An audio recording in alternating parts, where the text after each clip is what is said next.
it. Nitebob. People ask about our band name endlessly. How did you become Nitebob? Graham Gouldman, famous songwriter. If you're in my age bracket, you would recognize that he did Bus Stop and Look Through Any Window for the Hollies. He did Evil Hearted You, Heart Full of Soul for the Yardbirds, right? He wrote a lot of songs like Rubber Bullets and I'm Not in Love or 10cc that he was a key member in. It was a big hit. Personally, I like Rubber Bullets more. And so I'm kind of thrilled that he wants to ask me how I got the name Nitebob.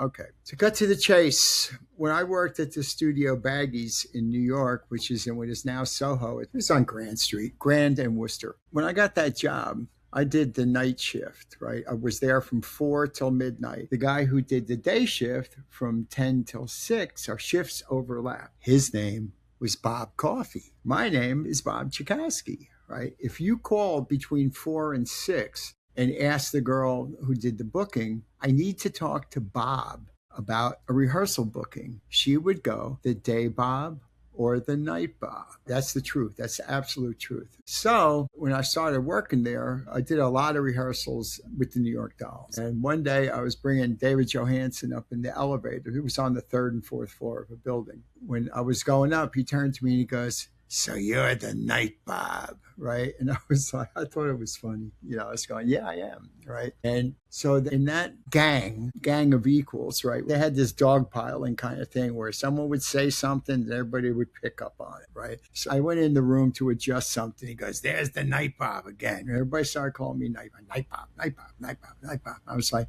I'm like, okay, whatever. It's like, these guys have a record out.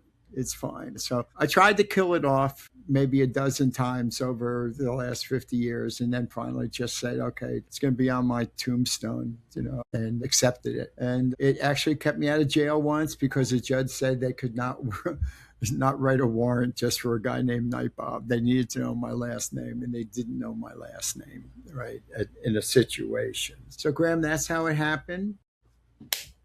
Yeah. Hey, thanks for watching. If you like what you saw, please subscribe because it helps us make for a bigger reach. Also, there's an email address, which is soundcheckdiaries@gmail.com. Love to hear from you, right? So you can follow us on Spotify. We have a presence on Facebook and on Instagram. So join the party.